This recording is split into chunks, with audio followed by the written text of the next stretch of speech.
कुछ लोग कहते हैं कि भाई बताओ कलयुग कैसा होगा। तो कलयुग बताने की चीज़ नहीं है, कलयुग को तो महसूस करा जा सकता है, और वो भी आज के दौर में। आज के दौर में हर इंसान कलयुग को महसूस कर सकता है।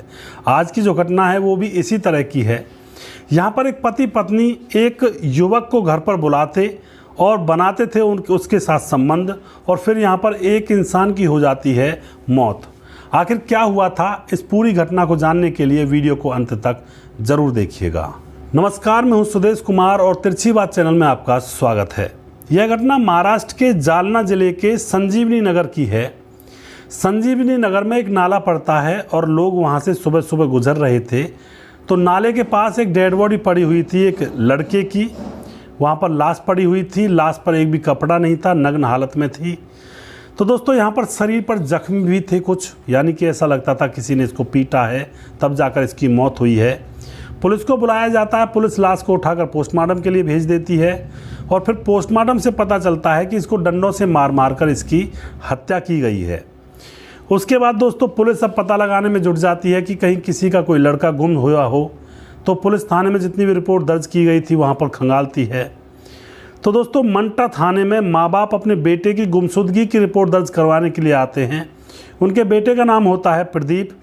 तो पुलिस उस लाश को उन माँ बाप को दिखाती है, तो वह एकदम से पहचान लेते हैं और कहते हैं कि यही हमारा बेटा प्रदीप है, और ज़ोर ज़ोर से वह माँ बाप रोने लगते हैं अपने बेटे की लाश को देख करके।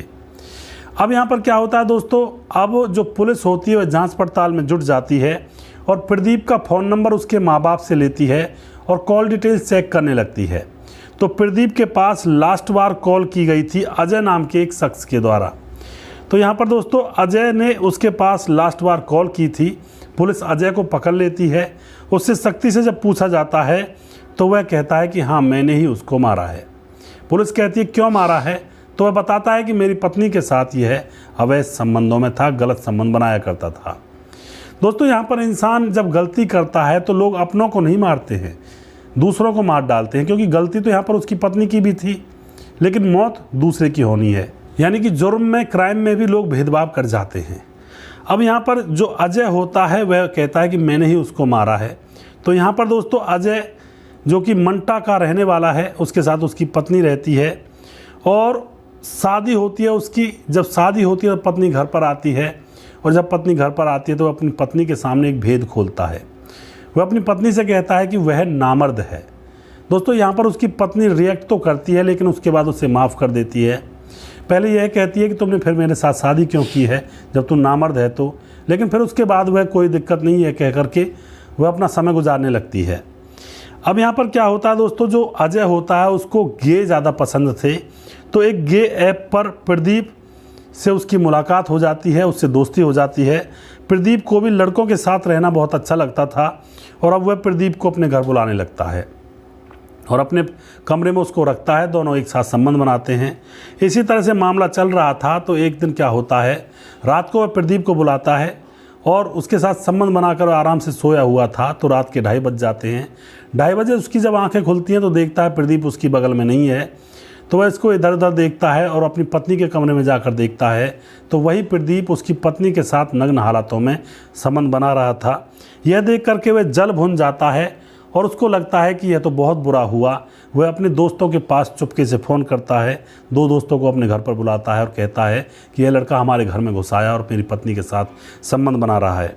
तो यहाँ पर वह 2 दोस्त और खुद यह अजय उसके ऊपर लाठी और डंडों से वार करते हैं, और उसकी वहीं पर मौत हो जाती है प्रदीप की, और उसको नाले के पास यहीं पर फेंक दिया जाता है। तो इस तरह से इस घटना का राज खुलता है और पुलिस उस अजय को और उसकी पत्नी को अरेस्ट करती है, उसको जेल में डाल दिया जाता है, और उन 2 दोस्तों को भी अरेस्ट किया जाता है। दोस्तों इस तरह की घटनाएं आज के कलयुग के दौर में होती हैं। लोग कहते हैं कलयुग कैसा होता है, तो कलयुग को महसूस कीजिए। आज का ज़माना जो है यह कलयुग ही तो है। यहाँ पर ऐसी घटनाएं सुनने को और देखने को मिलती हैं जिनके बारे में कभी कोई सोचना भी नहीं होता है, सोच भी नहीं सकता है कोई इंसान। तो ऐसे ऐसे लोग, ऐसे ऐसे जानवर, ऐसे ऐसे दरिंदे इस देश और दुनिया के अंदर भरे पड़े हैं। इनसे थोड़ा सा बचकर रहें, सावधानी से रहें, वरना किसी के हत्थे पर चढ़ने के बाद फिर जान से ही हाथ धोनी पड़ सकती है। तो सतर्क रहें, सावधान रहें, कभी भी ऐसी वैसी गलती ना करें जिससे कि आपका आत्मसम्मान समाज के अंदर धूमिल हो जाए, इज्जत मिट्टी में मिल जाए या घर परिवार का नाम बदनाम हो जाए। कभी भी ऐसा कृत्य ना करें जिससे कि जान चली जाए, परिवार के परिवार तबाह हो जाएं। दोस्तों, अगर आपको हमारा वीडियो अच्छा लगता है तो उसको शेयर ज़रूर कर दिया करें, और अगला प्रोग्राम बहुत जल्दी फिर से लेकर आऊँगा किसी सच्ची घटना के ऊपर। तब तक आप खुश रहें, सावधान रहें, रिश्तों की अहमियत को समझें और एक दायरे में रहें, ऊपर वाले का नाम लेते रहें। जय हिंद, जय भारत।